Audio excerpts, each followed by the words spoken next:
चलो शांत हो जाओ। अब माइक में आवाज आ रहा है, चलो ठीक है। तुम सब नहीं बोलो, फिर इसमें आवाज आ जाएगी। मेरा मार्कर किधर गया?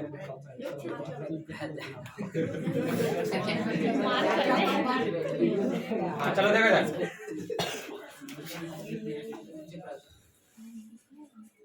बताएं। सब रेडी है? सब तो बोले कि हम सारी समझ गए, तब क्या चीज बताएं? चलो ठीक है, आ जा रिपीट कर। ये समीकरण का नाम है, चलो शांत हो जाओ। ये समीकरण का नाम क्या है? पहले बोलेगा कि इसको रैखिक में बदलिए। किसे बदलिए? रैखिक में। रैखिक समीकरण में बदलकर उसके बाद इसको क्या करना है? हल करना है। डन। हल करने का मतलब वेरिएबल का मान निकालना। वेरिएबल बोले तो इसमें जो दे लेगा ए से लेके जेड तक में जो चीज दे लेगा उसका मान निकाल लेना है। यानी कि दो चर वाले रैखिक समीकरण पढ़ रहे हैं हम लोग, तो हमको दो को वेरिएबल का मान निकालना है, एक एक्स और दूसरा का वाई। ये मेरा समीकरण हो गया, समीकरण हो गया, ये मेरा समीकरण हो गया। अब इसका हल जब हम लोग करेंगे, एक्स और वाई का जब हम मान निकालेंगे, तो सबसे पहले क्या करेंगे? पीछे यहाँ देखो, हम लोग क्या करेंगे? इसमें कोई दो, ये जिसे समीकरण दिया है, इस समीकरण में हम लोग देखते हैं कि क्या कॉमन है। क्या चीज? तो हम कॉमन यहाँ पर रहे कि नीचे में क्या है? एक्स प्लस वाई, इसके भी नीचे में क्या है? X plus y. डन।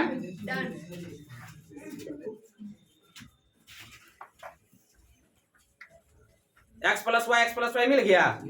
नीचे में एक्स प्लस वाई का आने का मतलब ऊपर क्या होना चाहिए? 1 होना चाहिए। क्या होना चाहिए?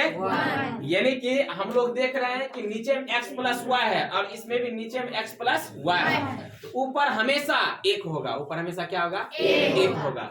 और इधर x माइनस वाई इसमें मिल रहा है, इसमें भी x माइनस वाई मिल रहा है, तो ऊपर हमेशा क्या होगा? 1 होगा। तो इसमें हम जो कॉमन होता है उसको मान लेते हैं इस समीकरण में। तो कॉमन मेरा क्या मिल गया? x प्लस वाई रहते हैं कि पूरे एक मान ले, 1/x प्लस वाई बराबर u। समीकरण 3। Just like same 1/x minus Y बराबर समीकरण 4। ठीक है। अब समीकरण 1 से चलते हैं। किससे चले? 1 से चले। ये समीकरण लिखा हुआ है। अब इसको हम इस तरह लिख सकते हैं। जब ऐसे हम लोग लिखे ना, तो इस पूरे की जगह पर क्या लिख देंगे? u माने हुए हैं, माने है ना। इस पूरे के जगह पर भी माने हैं, बराबर कितना? 4। गुना कर देंगे 10u प्लस 2 भी बराबर कितना? 4। यहाँ से 2 कॉमन ले लिए, 5u प्लस भी बराबर कितना? 4। 2 से 2 बार में कट गया। 5u प्लस भी बराबर कितना? 2। समीकरण 5। कोई दिक्कत नहीं। जिस तरह एक के साथ कम किए हैं, सिमिलरली हमको 2 के साथ कम करना है। फिर चले समीकरण 2 से चले। 2 से चले, फिर समीकरण लिख दिए, फिर इसको इस पैटर्न में चेंज कर दिए। इसके जगह पर u और इसके जगह पर ये बराबर -2। डन। फिर इसके आप गुना कर दिए, 15u माइनस 5 भी बराबर कितना? -2। यानी कि इसको मानिए समीकरण 6। और 5 और 6 को, समीकरण 5 और 6 को थोड़ा साफ करके लिख दिए, एक जगह लिख दिए, क्योंकि इसको विलोपन हल करना था इसलिए। अन्य इस प्रकार से अभी तक देखो प्रतिस्थापन बहुत इजी होता है इस टाइप, मतलब कि एक सॉल्व करके सिमिलरली उसी तरह सॉल्व करना होता है, तो हमको प्रतिस्थापन ज्यादा इजी होता है। क्यों? क्योंकि मान लो यहाँ से हम v का मान निकाल लेते। किसका मान? v का मान निकाल लेते, और यहाँ पर v का मान हम लोग जैसे ये तैयार हुआ ना, तो v का मान यहाँ पर दे देते, बस इसको सॉल्व करते हुए बढ़ जाते, प्रतिस्थापन से भी करते तब। लेकिन हम लोग समीकरण अलग अलग बना लिए, तो 5 और 6 फिर एक जगह लिख दिए, फिर इसको विलोपन से हल कर दिए। किससे? हम v को काटेंगे ना, तो ये प्लस है, ये क्या है? माइनस है। जब उल्टा चिन्ह रहता है तो हम लोग क्या करते हैं? जोड़ देते हैं समीकरण को। तो ये दोनों समीकरण को जोड़ेंगे, लेकिन दोनों को बराबर करके। यहाँ 5 है तो यहाँ 5 लाना है ना, इसको 5 से गुना कर दिए और इसको 1 से गुना करके जोड़ दिए। ये समीकरण तैयार हो गया कि प्लस माइनस कैंसिल, ये दोनों जोड़ दिए, 40u बराबर, इसको लिख दिए, एक लाइन बढ़ा दिए, पहले 10 अब प्लस -2, प्लस माइनस माइनस 10 में 2 गया 8, यानी u का मान कितना हो गया? 8/40, 1/5। अब इसका मान उठाएंगे, चाहे 5 में रखो या 6 में रखो, समीकरण 5 में u का मान रखने पर u का मान रखे यहाँ पर, 5 कैंसिल हो गया, v का मान कितना? 1 निकल गया। कितना निकल गया? कोई दिक्कत? अब यहाँ u और v का मान निकल गया, जो हम माने थे उसका मान अभी निकला, जो हम माने थे उसका मान निकला, लेकिन हमको ओरिजिनल में x और y चाहिए, x और y, तो हम मान लौटाएंगे। अब जो हम माने थे उसका मान लौटाएंगे। हम माने थे 1/x प्लस वाई बराबर कितना?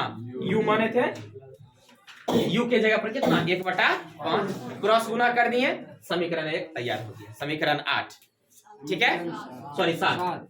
अब फिर सिमिलरली v का मान लौटाएंगे, v के जगह पर 1 रख देंगे, 1 आया है, v का मान देख लो 1 रख दिए, फिर यहाँ पे भी तैयार हो गया समीकरण 8। अब 7 और 8 को फिर विलोपन साल कर दी, यहाँ माइनस है यहाँ प्लस है, इजी समीकरण हो गया। समीकरण दोनों जोड़ दिए, प्लस माइनस कैंसिल, 1 1 2 x हो जाएगा बराबर 5 1 6, 2 उधर गया भाग बदल गया, 2 से 3 बार कट गया, x मान कितना 3। दिक्कत अब इस x का मान 7 या 8 कहीं पर रख दो, 8 में रख दिए, 8 में रखने के बाद y का मान कितना आ गया 2। फाइनली x का मान 3 और y का मान कितना 2। किसी को दिक्कत? इस तरह के क्वेश्चन में अच्छा इसका 3 पैटर्न है, एक पैटर्न तुम लोग को सिखा चुके हैं। देखो ऐसा वाला क्वेश्चन कभी दिए थे, मान लो x + y बराबर 2xy ऐसे लिख दिए, लिखे थे, x - y में मान लो 6xy लिख दिए, ऐसा लिखे थे। एक इसी कैटेगरी में ये आता है, ये ऑलरेडी पहले से ही रैखिक में बदला हुआ, ठीक है, ये रैखिक में बदला हुआ, इसको हम डायरेक्ट भी हल कर सकते हैं, कोई दिक्कत नहीं, या मान के भी हल करेंगे तो कोई दिक्कत नहीं है। एक टाइप और है, मतलब 2 टाइप और है इसमें क्वेश्चन, ठीक है। ये 8 को समीकरण तब बनेगा जब नीचे में x y रहेगा प्रेजेंट, पहले ही बोल देते हैं, देखो इधर, जब नीचे में x y प्रेजेंट रहेगा तभी जाके 8 समीकरण बनेगा। यदि यहाँ पर y के स्थान पर कोई संख्या दे देंगे, क्या दे देंगे, तब इतना बड़ा क्वेश्चन नहीं जाएगा, तो तुरंत सॉल्व कर देंगे। क्लियर है? होमवर्क दे देते हैं, बना लेना, ठीक। Video pause.